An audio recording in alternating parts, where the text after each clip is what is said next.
A gente conversa agora com a doutora Raquel Stuck, que é infectologista da Unicamp e consultora da Sociedade Brasileira de Infectologia. Ela já aparece aqui na tela para a gente. Doutora Raquel, muito boa tarde, seja muito bem-vinda ao CNN 360. Boa tarde, Kenzo. É um prazer estar falando com você, com todos que nos acompanham agora neste momento. Doutora, há muitos esclarecimentos que as pessoas querem saber sobre essa terceira dose, sobre essa dose de reforço também, como essa vacinação ela tem sido chamada ali pelas autoridades. Doutora, eu queria saber como é que a senhora avalia, doutora, essa aplicação da dose de reforço aqui em São Paulo com a Coronavac, né? É importante a gente lembrar que o Ministério da Saúde recomendou que preferencialmente se utilize a vacina da Pfizer para essa dose de reforço, mas como o Ministério da Saúde disse que só vai começar essa campanha de dose de reforço a partir de 15 de setembro, o governo de São Paulo se antecipou e começou hoje, como a gente acabou de noticiar, então aí vacinando as pessoas com mais de 90 anos já com essa dose de reforço. Como é que a senhora avalia essa atitude do governo de São Paulo de começar essa imunização da dose de reforço com a Coronavac, que não foi recomendada pelo Ministério da Saúde?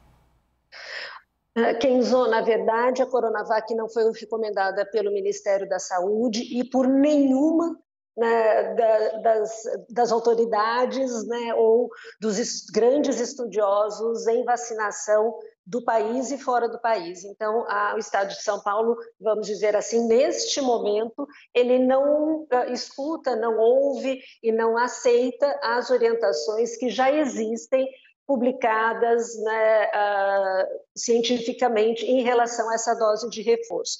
E neste momento eu vejo um outro problema também, que é o descompasso, né, entre o Estado de São Paulo e o que o Programa Nacional de Imunizações via Ministério da Saúde, ou o Ministério da Saúde via Programa Nacional de Imunizações está colocando como um calendário a ser seguido. Acho que talvez na primeira vez, nestes 19 meses, o Programa Nacional de Imunizações, de uma forma muito acertada, está coordenando essas doses adicionais da vacina, está fazendo no momento certo e com a indicação correta.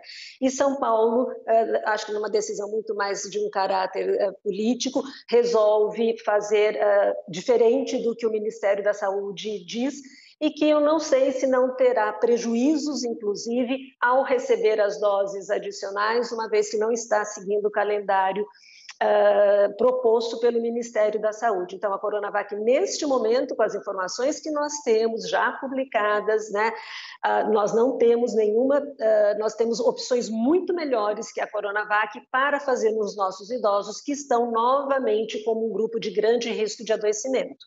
Doutora, é importante a gente lembrar as pessoas que estão em casa que a Coronavac, ela é eficiente sim, é uma vacina que é utilizada no Plano Nacional de Imunização, porque às vezes a gente vê as pessoas comentando, às vezes nas redes sociais e dizendo, fazendo críticas à vacina Coronavac. Não, a Coronavac, ela tem sim o registro emergencial autorizado ali pela Agência Nacional de Vigilância Sanitária, ela é segura para que as pessoas utilizem apenas para a dose de reforço, para essa terceira dose, que a recomendação é essa, e essa foi uma recomendação que ela foi alinhada com toda a equipe técnica, inclusive, porque eu cobri no dia que teve essa reunião técnica, doutora, da Câmara Técnica ali do Ministério da Saúde, que são várias representações de várias sociedades de medicina, infectologia, enfim, diversos segmentos da medicina e da ciência estão envolvidos ali nesses estudos e que trouxeram, eles foram unânimes, todos os técnicos que participaram desse encontro com o Ministério da Saúde foram unânimes em apontar que preferencialmente se utilizaria a vacina da Pfizer, né, doutor? Eu acho que é importante a gente deixar isso bastante claro para as pessoas, para que a gente não volte a ter aqueles sommeliers de vacina, as pessoas que vão tomar a primeira dose, os adolescentes que estão sendo imunizados agora, não quererem se imunizar com a Coronavac, né, doutora?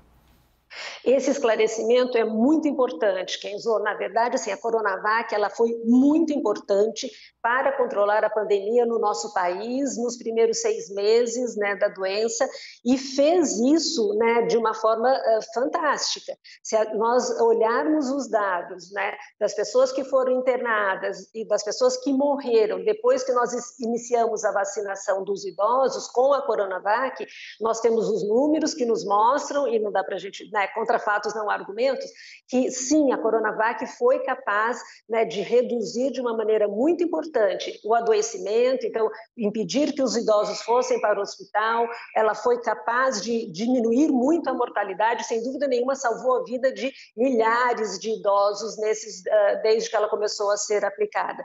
O que acontece neste momento é que nós estamos falando de uma dose adicional, e para a dose adicional, o ideal é a gente fazer uma vacina diferente do que recebeu a primeira dose. E por que isso? Porque fazer uma vacina diferente aumenta a resposta do nosso organismo, do nosso sistema de defesa. Então, para quem está tomando a Coronavac agora, por exemplo, e especialmente até para os jovens, a Coronavac é uma excelente vacina para os jovens respondem muito bem à vacina e provavelmente talvez nem precisem depois de doses adicionais. Agora, para os idosos que já perderam a sua proteção, porque idoso, o sistema de defesa, né, diminui também, né, fica fraco também, vamos dizer assim, com a idade. Então, eles já perderam a proteção. O ideal é que não recebam a Coronavac, aqueles que receberam na dose inicial, na primeiro esquema, e recebam de um outro fabricante, preferencialmente de RNA mensageiro, que a única que nós temos aqui no Brasil é a Pfizer, né? E para os ou quem recebeu depois a AstraZeneca também, se a gente chegar, né, na idade de quem recebeu a AstraZeneca, também que receba, né, a de RNA mensageiro. E para os outros todos, a Coronavac é fantástica e deve continuar sendo usada, ela controlou muito bem a pandemia no nosso país, acho que esse seu esclarecimento é muito importante. Doutora Raquel, o nosso âncora em Brasília, o Cássio Zeima, quer participar dessa entrevista com a gente também e quer fazer um questionamento para a senhora. Cássio, deixa eu afastar para cá. A entrevistada é toda sua, Cássio. Perfeito, obrigado, Kenzo. Doutora, boa tarde para a senhora também. Doutora, a dose de reforço, né, está sendo orientada para pessoas com baixa imunidade, que completaram ali as 2 doses ou a dose única há pelo menos 28 dias e também em idosos acima de 70 anos que completaram esse ciclo vacinal há 6 meses.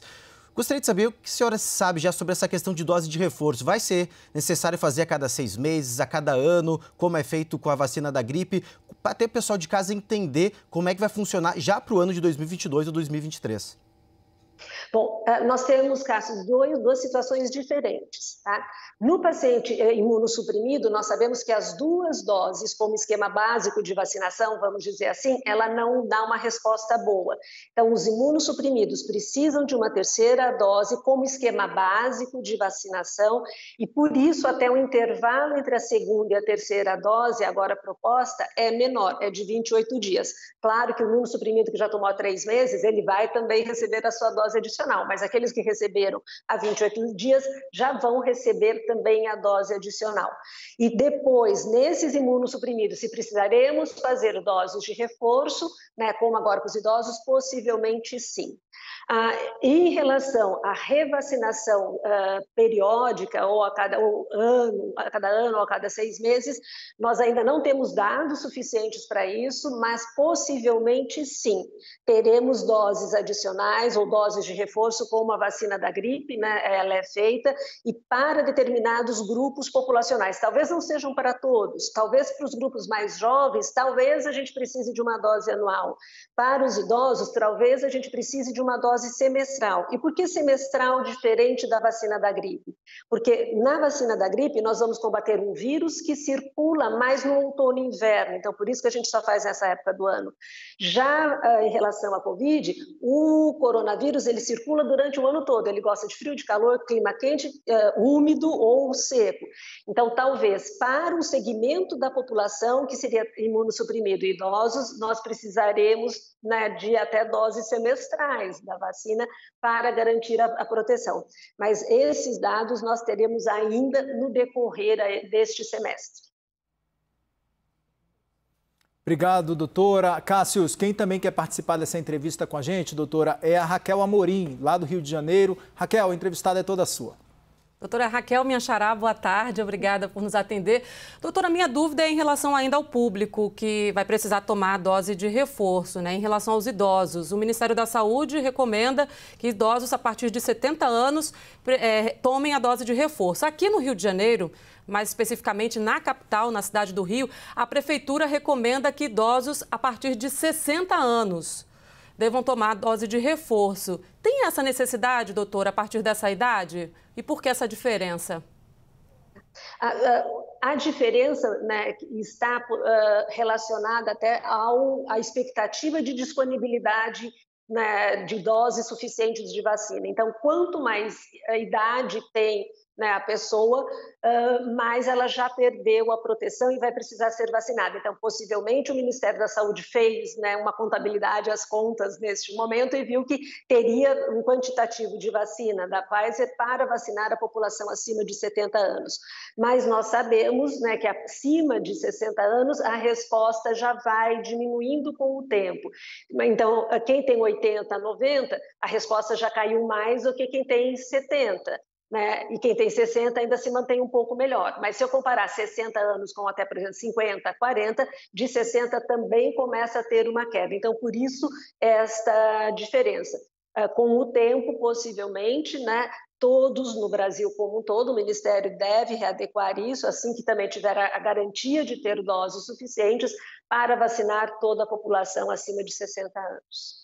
Doutora Raquel, a senhora falou, doutora Raquel, a senhora falou com a gente sobre essa intercambiabilidade das vacinas e eu queria entender um pouco mais sobre esse assunto, que eu acho que é super esclarecedor isso. Assim, o que os estudos indicam e o que eles mostram para vocês, para os cientistas de uma maneira geral, sobre essa intercambiabilidade, né? A senhora falou que os estudos têm apontado de que se você se imunizou com 2 doses de um imunizante, é importante que você tome essa dose de reforço com um imunizante diferente. Isso deve acontecer também para as outras vacinas? Por exemplo, quem tomou AstraZeneca, tomou 2 doses de AstraZeneca, precisa tomar uma 3ª dose, se precisar tomar, né, se os estudos indicarem que é necessário que essa pessoa tome uma 3ª dose, que ela também tome uma 3ª dose de uma outra vacina.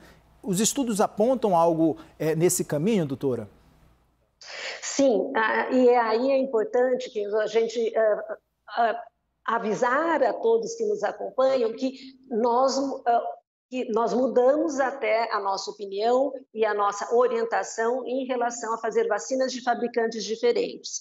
Porque logo no começo da vacinação, a gente até considerava um erro de vacinação fazer de laboratórios diferentes. E por que nós mudamos de opinião? Porque a gente é tudo louco? Não.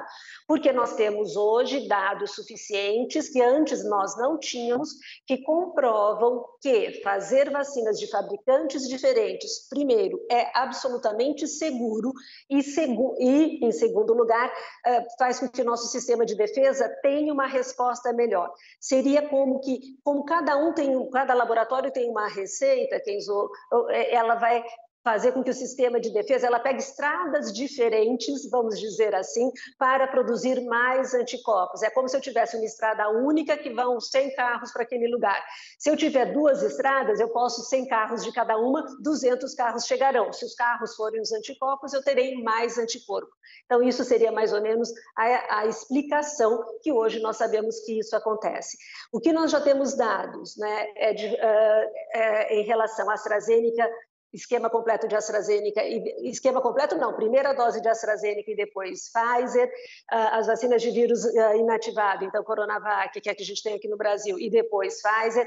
E o que nós sabemos, as vacinas de RNA mensageiro, elas produzem uma resposta muito mais intensa, a quantidade de anticorpos é muito maior. E para os idosos, a gente precisa de uma grande quantidade de anticorpos, principalmente até se a gente pensar que a variante Delta estará entre nós um curto intervalo de tempo, em todos os locais e não só no Rio de Janeiro. Então, e aqueles eventualmente que forem tomar uma 2ª dose e na sala de vacina falar que vai tomar de um laboratório diferente, ótimo, você pode fazer com tranquilidade. Até o esquema inicial de laboratórios diferentes, hoje nós sabemos que a resposta, a proteção será muito boa e a gente tem segurança para isso. Então, os estudos mostram que você fazer, né, essas vacinas de laboratórios diferentes, ele é muito recomendado. Nós não temos ainda estudos que mostrem a de vírus enfraquecido, que seria a Coronavac, como uma dose adicional, particularmente nesta população que precisa de uma resposta maior. Mas fazer 3ª dose com a AstraZeneca ou com a vacina da Pfizer, isso nós já temos dados que nos mostram, né, que a resposta é melhor. E melhor ainda se a gente fizer com a da Pfizer mesmo.